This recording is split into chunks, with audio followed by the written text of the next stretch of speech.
अब बिहार में मुस्लिम वोटों की अहमियत को भी समझिए। ये भी जानना जरूरी है कि क्यों मुसलमानों को यहां पर एक वोट बैंक और इतने निर्णायक वोट बैंक के तौर पर देखा जाता है, क्योंकि हमेशा से देखा गया है कि किस तरीके से मुस्लिम वोटों को यहां पर प्रभावित करने का प्रयास होता है। हालांकि जितनी बड़ी उनकी आबादी है, क्या उसके हिसाब से उनका प्रतिनिधित्व भी है? मुर्दाबाद मुर्दाबाद मुर्दाबाद मुर्दाबाद। 5 साल तक विधायक रहे, लेकिन चुनाव लड़ने आए तो इनके विकास के दावों की धज्जियां लोगों ने विरोध के नारों में उड़ा दिया। मुर्दाबाद मुर्दाबाद। विरोध इतना बढ़ा कि बीजेपी के विधायक और उम्मीदवार सीएन गुप्ता को अपनी गाड़ी मोड़ लेनी पड़ी। लोग खुश है, अमन चैन की सांस ले रहे हैं, कहीं भी किसी का झंझट नहीं हो रहा है। मतलब रंगदारी नहीं टैक्स वसूला जा रहा है, किसी का मकान हड़प नहीं जा रहा है, जमीन किसी जबरदस्ती लिपाई नहीं जा रही है और लोगों का हमारे प्रति विश्वास है। इस वजह से मैं इस बार नॉमिनेशन करने जा रहा हूं और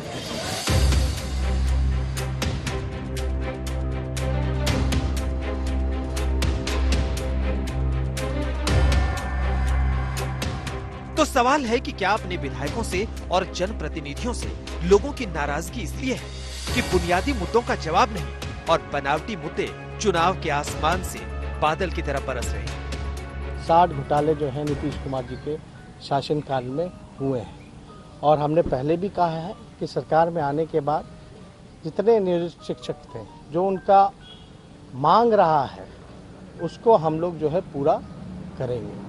समान काम समान वेतन को लेकर कि यहाँ 15 साल में इन्होंने गरीबी नहीं मिटाई, भुखमरी नहीं हटाई, बेरोजगारी नहीं हटाई, पलायन नहीं रोका और जब मुसीबत के घड़ी में अपने भाई मजदूर जब फंसे हुए थे तो इन्होंने मुंह जो है वो फेरने का काम किया।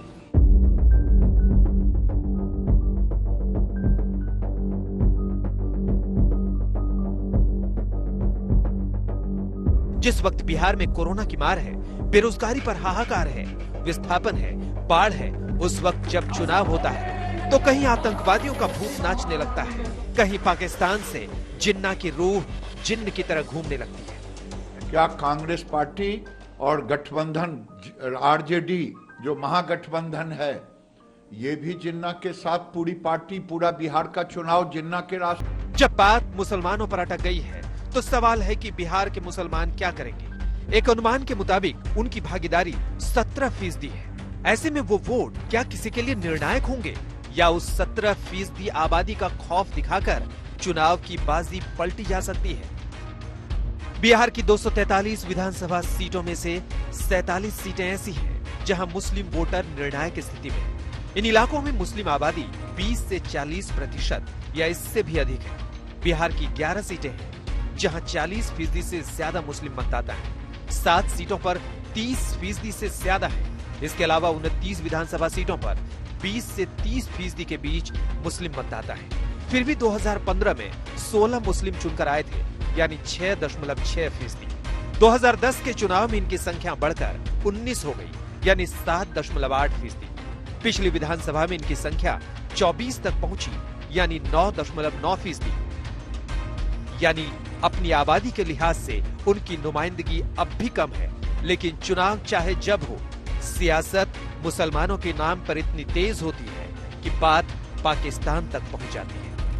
गलती से भी अगर भारतीय जनता पार्टी बिहार में हार गई तो जय पराजय तो बिहार में होगी, फटाके पाकिस्तान में जाकर चलेंगे।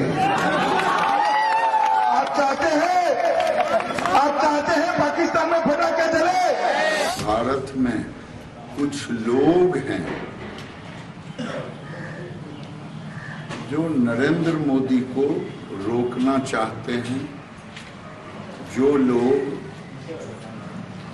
पाकिस्तान परस्त हैं, कुछ लोग आतंकवाद परस्त हैं, जिनका राजनीतिक मक्का मदीना पाकिस्तान है।